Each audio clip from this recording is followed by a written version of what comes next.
my sound okay? Yep. Okay, thank you. No problem. I'm just gonna open up my blinds 1 second. Yeah.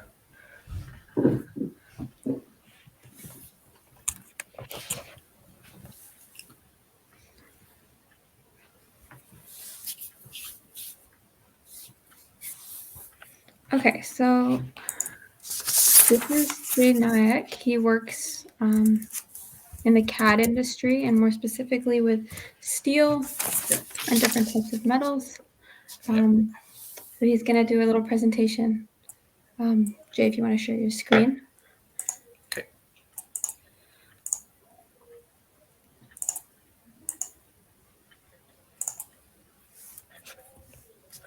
You good? Yep, I can see that. Oh. So I can start, right?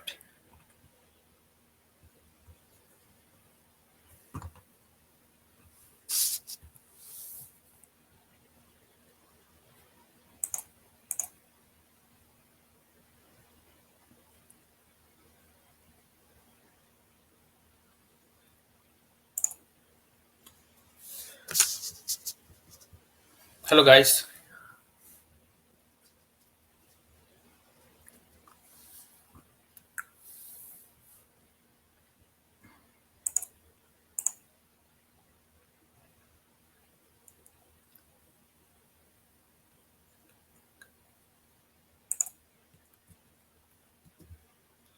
Hello, guys. My name is Jay Nayak. I've been working in design and sheet metal industry. I work as a CAD designer, and I've been like doing the designing. I've gone through the different processes, and there are different type of processes and design, and sheet metal is really like used in variety of industries. So what is a sheet metal actually? It's like a thin metal sheets with the thickness ranging from like 30 thou to the quarter inch. Metals like steel, aluminum, copper, zinc, widely used in this industry, pass through different fabrication processes, resulting into the final product. So it's like very thinner materials we use in this, and gone through different processes like bending, cutting, welding, and different type of them. So let's go. So widely used materials are these three, mostly the okay, sorry. There are three. Mostly the aluminum is also used, but the steel, like three types of steel, I have seen so far. They are mostly used: stainless steel, cold rolled steel, and galvanized steel.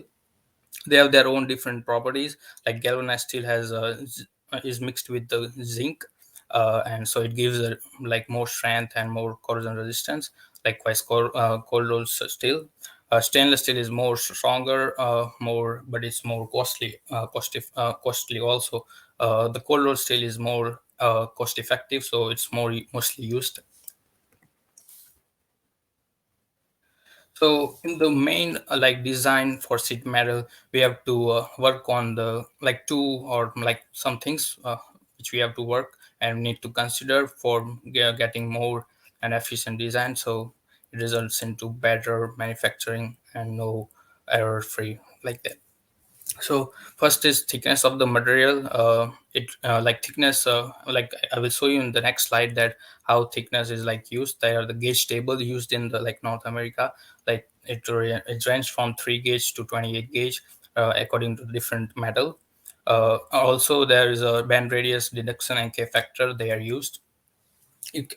Mostly in like you can put the K factor values, sheet metal thickness in the like when you start in SolidWorks and then you go, so it maintains and it gives you more precise flats when we go for the manufacturing. That increases efficiency and all that. So I will show you how the K factor is calculated in the this. So you can see like the T T is a thickness and there is a neutral axis. When the metal goes bending and got compressed from the middle, the neutral axis got offset, and the difference is upon sheet metal thickness is used, and it's a K factor K factor. So that's used, and we put in the SolidWorks how that we will use, and that's okay, go. Okay. So this is a material thickness chart. You can see like it ranges from 3 to 28 gauge. So mostly when you start designing, you use this value. It's not like you go with the exact values, but these are used, like I use in my, when I work. So that helps me to give more efficient design. This is a K factor chart. So K factor also depends on two things, like according to this chart also, and this chart is most like used in this industry I've been using so far. So, like the radius and thickness are main things. You can say in like air bending, there are three types of bending, which we'll see later too. Like air bending, if the like thickness radius is like between thickness and zero, so you use like from 33 to 0.4 in, according to the different materials. But when we go and the different radius, like if we got radius more than thickness and less than three times of thickness, the different it changes according to the material, like zero point 0.4 to 0.45, and according to the process we use this check. So for the design feature, like in SolidWorks, I've been using this different type of features, or also I worked in Autodesk Inventor, which has like different names but like almost the same features they use. So like the base flange, edge flange, meter flange, jog, hams, corners, and flattened parts, which will do. Like you can see the base plan, it's like you draw some like rectangle or a base, and then you give the values of K factor, thickness, and then you get the thin sheet of metal. Then you add the edge flange, if you want to add meter flange. Edge flange will work on our values of K factor and bend radius and deduction, how we want to get bend, like how we want to leave the corners and like that. So that will help. The jog is like mostly used as like a direct bend. It instant bends at 90-degree. It's also very like closely, that's good feature we use when we do like complex designs for the sheet metal. Also, there's ham, which is very like instant bend of a material. When it goes through the banding, it's like different steps, but in this we can use as a step. It's very like it goes very narrow. There is no more thickness, and it's bend instantly. There are also some features like forming tool, unfold and fold. They are mostly used. I have seen like the forming tool. It's like a lures or something we put it. So SolidWorks and like Inventor also provides that as a tool. We put it, we put the number where the location where we want, and we put the linear pattern on that, and that helps to get the forming tool how it's used, and we get the lures, slots, and like that. With that, we mostly use this unfold and fold option. What is that for? So unfold unfold is like sometimes when we are working with complex design, we cannot put with the some of these features, right? So we use this unfold. We unfold the material into flat, and then we put that the cutout or some required design or that, and then we fold it again, and then we get the required design, which is a little complex. When we go with the simplest features. The flatten is not actually feature, but it when you're done with the design, you get the flat part, which is like mostly, so we which is used as a reference for starting a manufacturing. So that flattened drawing is mostly used, and that gives really accurate idea to the manufacturers, fabricators, to how the bending goes, where the holes and everything. So you can see there is a sheet metal model I have shown here. It's a sample model where I've used features like base flange. And the first tab you see here, the sheet metal on the left hand side. That in that we put the values of K factor, thickness, and bend deductions, and according to that, then we just go to the feature like base flange, edge flange, how what we want. You can see here, and then we have to go through the corners also, how we want it for welding, and how we want, like if you want like some closed container type things, we have to leave some gap for welding, so it gives space for welding.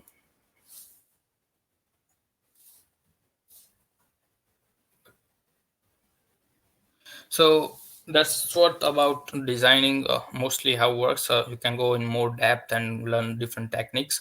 I've learned like more by going into the like field, and I learn by experience, right? you can learn through different online courses also. So manufacturing and mostly the fabrication process is also called in this said metal industry. There are five types of mostly used as a process, I would say: cutting, forming, welding, assembly, and finishing. So first is material cutting. In this, like a thin sheet of material is split. You can see like in the laser cutting there, I have shown Mosaic Optiplex machine. It's usually used in North America. So the material is put it on the bed, and then it goes. We have to program that according to the design we get from when we design it, we got a flat view, flat the flat drawing, and then we program the machine according to that, and then it goes. And the CNC punch is also used, but it's like mostly for the holes. If it's if the like if you just need more holes, the CNC punching is used. You can see the Trump True Punch machine here is also used in North America mostly, where I've been working too. It's more noisy, you can say. It creates more noise when it, but it has like a specific slot punches. They use it and they tap tap tap like that.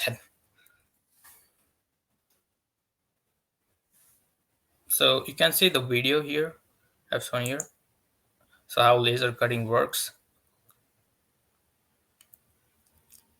So the arc of the laser is used in this to make cutouts.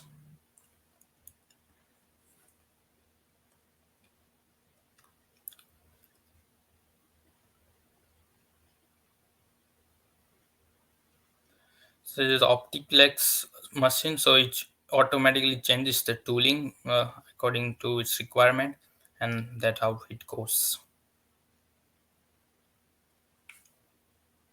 Okay. Okay, so the next step comes after cutting is forming. It's also called as bending. You can see in the left picture that how there are three tools mainly, or not tools, but the two things mainly used is a die. According to the dies, this comes in the below, then comes the part, and then comes the punch or tool. We go and we put whereas according to the flat design we make, the like fabricator or band operator uses that and put it at that angle or distance, and then the punch goes right across it, so it creates a band as necessary at a band angle and radius. You can see the true band machine here, which is also used, I've seen. And that's most machines looks like that, but there are a variety of companies make that. So there are three types of bending which usually used. This is one is air bending, bottoming, and coining. Air bending is like the sheet metal remains in the air, not surface, not touches lots of surface, and also the when punch comes, it also touches in the air. It doesn't gives you more precise angle, it leaves you with the more spring back angle. It's not very accurate, but is like cheaper like that thing. The bottoming is like it touches more surface of the die and tool, and it goes to the perfectly more like more inside than air bending, and it gives you more less spring back angle. Spring back angle is you need like 90-degree, but you don't get 90-degree angle, you get like less plus or minus degrees.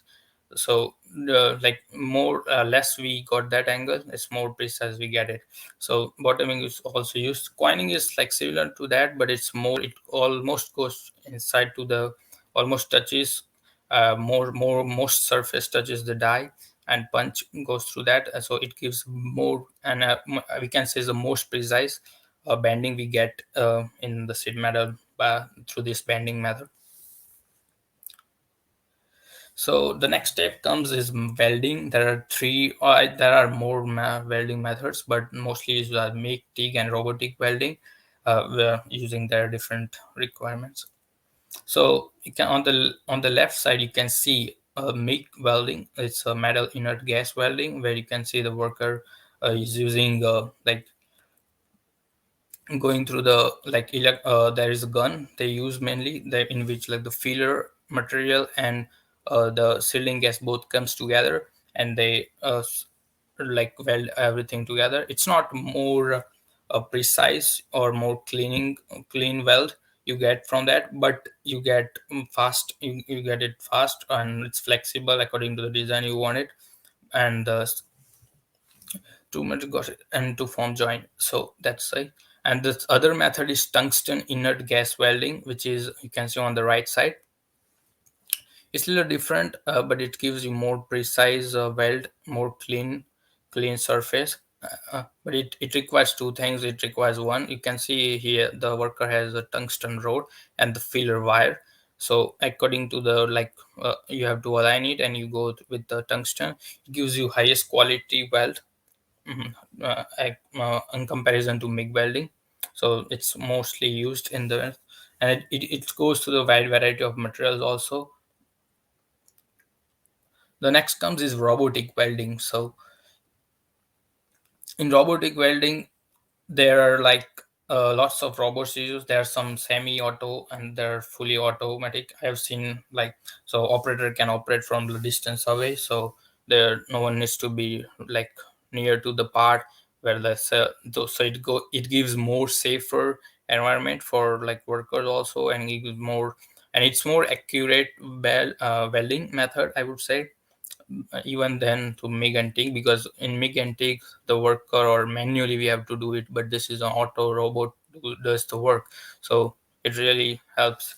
But it's a lot more costly thing also, it's not economical. So next step comes is assembling. Assembly, there are usually we know the rivets, bolts and screw, but in the mostly I see in sheet metal there are spot welding method used. It's a welding method, but it's mostly for thinner material, like two electrodes, through with the help of electricity they got supply the heat and electricity, and got thinner metals got joined. And it's not for heavy duty things or little heavier components. It's for thinner things or lighter things. They're mostly used, I've seen so far. Rivets are also used in that way. It's like hardware, simple hardware. But in the PAM nuts is like a process called PAMing. In that, PAM nuts are inserted into the material and lining up to the surface of thin sheet. It levels up. So it's sometimes and this process is sometimes not after welding only. Sometimes this spot welding and PAMing is done before even the banding, because it's easy to do, even because when you do the banding it's very hard to do these things. So they are used, and simply bolts and screws like the hardware also used in the assembly of sheet metal. So the after the last process comes is finishing. Finishing, there are two types: surface and metal finishing, usually used in this industry. I've seen deburring mostly used. Like it when you weld it, there are some deburs you leave. There's no clean area, so when we have to clean the metal, we use deburr machine and we deburr it. It gives you smooth and shiny surface is required, is mostly used. With after that, the anodizing is like electrochemical method. You like the electroplating stuff. So in that, the metal is the oxide thing is plated on the material, so it gives more corrosion resistance and provides better strength to the material. Also the color coding, it requires according to the customer or how they want to manufacture, how that looks. The for the that thing, color coding is used. Application of sheet metal is wide variety, but where I am working is HVAC. We make vertical fan coils and horizontals system. It's for a heating system in condos. We make it. So for that, sheet metal is used for whole unit, and that the coil and motor and blowers come, and that makes, so it's mostly used. Also in automobile manufacturing, it's widely used for the body frames and like that steel frames they use for that. And aerospace industry is widely used for the outer bodies, the for the flaps used for the outside from the sideways, they are used more that way. Infrastructure and in construction field, the base or structural steel frames are used for the construction. So in the end, I want to recommend you guys are in university, right? And you can also learn like more faster techniques and other. I learned from LinkedIn Learning, SolveWork Learning. Like you can go in very different. You can like you can play with that. It's not like you just get learn from university. That gives you more how things work. So I will recommend you two things. I got also certified from SolidWorks as CSWP, but I got in mechanical design. But if you want to go in specific seed metal, you can go with the certification called CSWP in seed metal. You can go in the online and can search for that. You have to pay some fee. You can learn before and then give the exam. It's really efficient. It gives you like a credential, so it helps you to go in an industry and get good job, everything. So and with that, Autodesk Inventor also provides, but it's not specific to sheet metal, but it covers that thing in Inventor in mechanical design. So it covers all the suspect all areas of that. Yeah. So yeah, that's it from me. Thank you.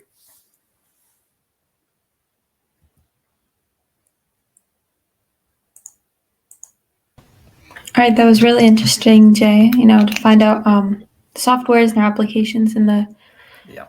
the industry, as well as kind of like the behind the scenes and the fabrication process. Yeah. So if anyone has any questions, feel free to drop it in the chat. Um, yeah.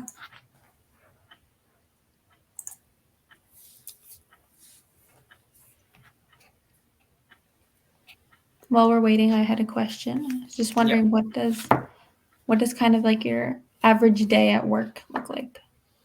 uh it's not it's like we have to like where I work, we like discuss how ideas goes. Like we mostly modify the designs, like like very thin things, smaller things, how we according to the customer requirements we go through that. And yeah. Yeah. Okay. So you kind of take like client ideas and then put them Yeah, in. so like we are a manufacturer, but we are like according to we fit units in condos. So according to like the big like customer says we need like that, we modify according to that to improve efficiency and heating. Yeah. In the design. Yeah. And what kind of got you into this industry? Like, what did you find? What drew you to this? So like I was like very passionate about designing from like my childhood. And when like complete the college, I was looking for designing and manufacturing, but I got into this. With that, I was knowing a little bit about sheet metal, but when I got into industry I got more. And it's really interesting. And it's like different, will looks like very easy thing and doesn't use, but it's really used in variety of industries. Yeah. Yeah, that's really interesting. I'm not seeing many questions.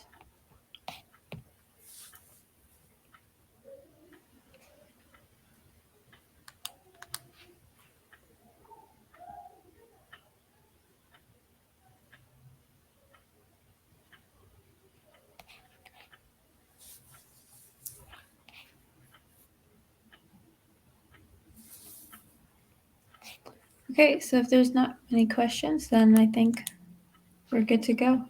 Thank Okay. you, Jay. It was a Thank really you. interesting Thank you for having presentation. me here. Thank you. No, not a worry. All right, thank you. Okay, bye.